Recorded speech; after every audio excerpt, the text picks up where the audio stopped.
जब पाकिस्तान की जानिब से एटमी धमाकों की खबर आई तो पाकिस्तानी कौम की खुशी का कोई आलम न रहा। पाकिस्तानी लोग फूले नहीं समा रहे थे। यहाँ मैं आपको एक तस्वीर दिखाना चाहता हूँ, लेकिन उससे पहले इस तस्वीर को देखें। ये अटल बिहारी वाजपेयी की वो तस्वीर है जब इंडिया ने एटमी धमाके किए थे और अटल बिहारी साहब पार्लियामेंट से बाहर निकलकर दाद वसूल कर रहे थे। 28 मई 1998 को अटल बिहारी वाजपेयी जब पार्लियामेंट से बाहर निकले तो उनको खबर दी गई कि पाकिस्तान ने 5 एटॉमिक टेस्ट किए हैं। ये खबर सुनने के बाद अटल बिहारी वाजपेयी साहब की तस्वीर कुछ ऐसी थी। भारत ने 11 मई 1998 को 3 एटमी तजर्बात किए, जिसके बाद पूरी दुनिया की नजरें पाकिस्तान और भारत पर आकर जम गईं। इस वीडियो के अंदर मैं आपको बताऊंगा कि 11 मई से लेकर 28 मई तक जब पाकिस्तान ने एटमी तजर्बात किए, इन 18 दिनों में पाकिस्तान के अंदर, भारत के अंदर और पूरी आलमी दुनिया के अंदर क्या क्या होता रहा। ये वो दिन थे जब अमेरिका को पाकिस्तान मिडल फिंगर दिखाता रहा और अमेरिका पाकिस्तान के सामने बेबस नजर आया, क्योंकि यहाँ बात थी इस मुल्क और इस कौम की सलामती की। पाकिस्तान ने 18 मई 1974 के बाद से ही एटमी धमाकों की प्लानिंग तब शुरू कर दी थी जब जुल्फकार अली भुट्टो ने कहा था कि हम घास खा लेंगे लेकिन एटमी ताकत बंद कर रहेंगे। जुल्फकार अली भुट्टो के दौर में एटम बम बनाने का आगाज हुआ, जबकि जनरल जियाउल हक के दौर में 99% पाकिस्तान एटॉमिक बम कंप्लीट कर चुका था। 1998 में भारत पाकिस्तान पर हमले की तैयारी कर रहा था। तब पाकिस्तान को एटमी तजर्बा करने की इंतहाई जरूरत थी।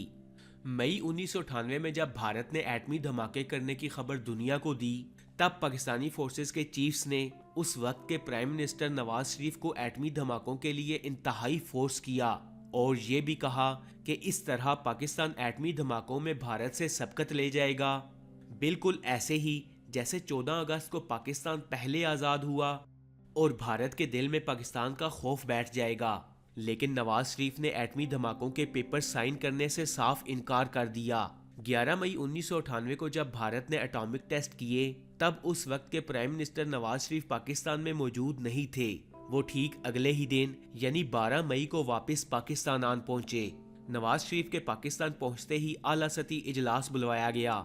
इस इजलास में पाकिस्तान आर्मी, पाकिस्तान एयरफोर्स और पाकिस्तान नेवी के चीफ्स, पाकिस्तानी वजीर खारजा गौहर अयूब, वजीर खजाना ताज अजीज और वजीर दाखिला चौधरी शुजात हुसैन भी मौजूद थे।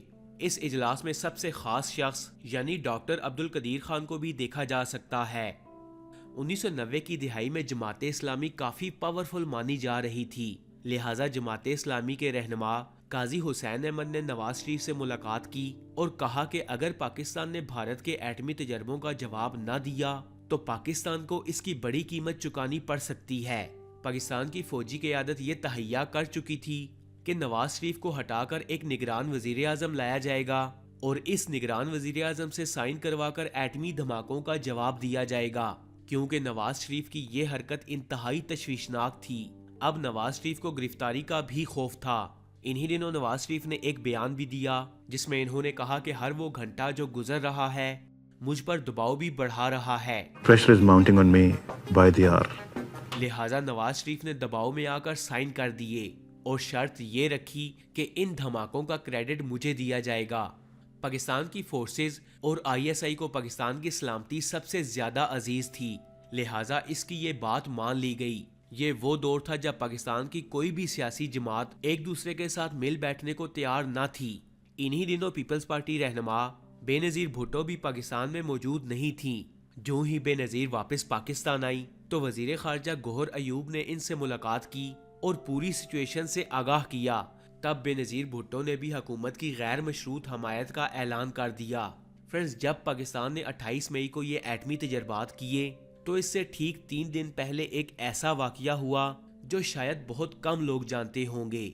हुआ कुछ यूं कि 25 मई 1998 को पाकिस्तान इंटरनेशनल एयरलाइन का एक त्यारा हाईजैक कर लिया गया। इस त्यारे को 3 हाईजैकर्स ने अगवा किया था, जिनकी डिमांड ये थी कि अव्वल तो पाकिस्तान एटमी तजर्बात ना करे और अगर करता भी है तो ये तजर्बात बलोचिस्तान के अंदर ना किए जाएं।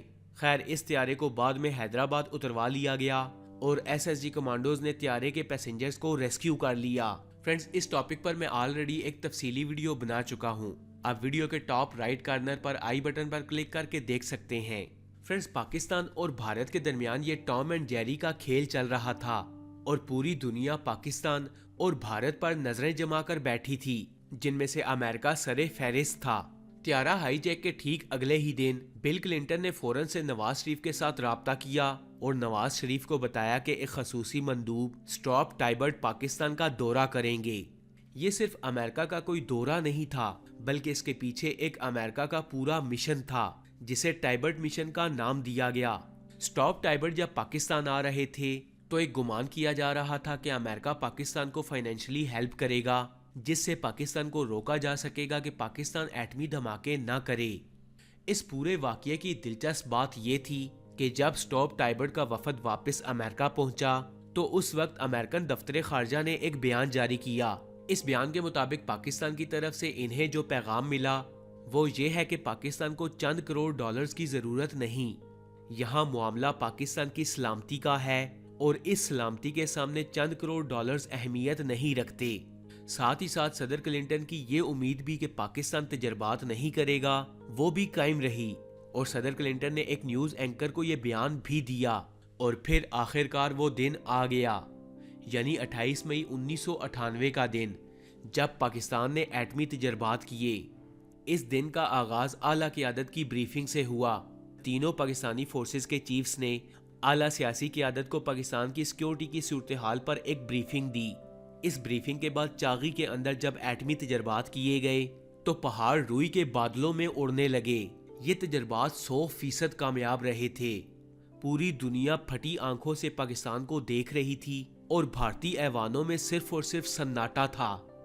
इन कामयाब धमाकों के बाद वजीर आजम नवाज शरीफ ने कौम से खिताब किया और कहा कि आज पाकिस्तान ने भारत का ये हिसाब भी चुकता कर दिया है। फ्रेंड्स, इसमें कोई शक नहीं कि ये 18 दिन पाकिस्तान की तारीख के शायद अहम तरीन और मुश्किल दिन थे। इन मुश्किल तरीन 18 दिनों का अंदाजा लगाने के लिए आप बिल क्लिंटन का ये बयान सुन लें। That both Pakistan and India renounce further tests, sign the Comprehensive Test Ban Treaty. I cannot believe that we are about to start the 21st century by having the Indian subcontinent repeat the worst mistakes of the 20th century. Friends, आपको ये video कैसी लगी? Comments box में अपनी कीमती राय का इजहार जरूर कीजिएगा। ऐसी और इन्फॉर्मेटिव वीडियोस देखने के लिए स्टोरी फैक्ट चैनल को सब्सक्राइब कर लें, साथ में लगे बेल आइकन को भी प्रेस करें ताकि मजीद आने वाली ऐसी इन्फॉर्मेटिव वीडियोस का नोटिफिकेशन आपको मिल सके। मैं मिलूंगा आपसे अगली वीडियो में, तब तक के लिए अल्लाह हाफिज।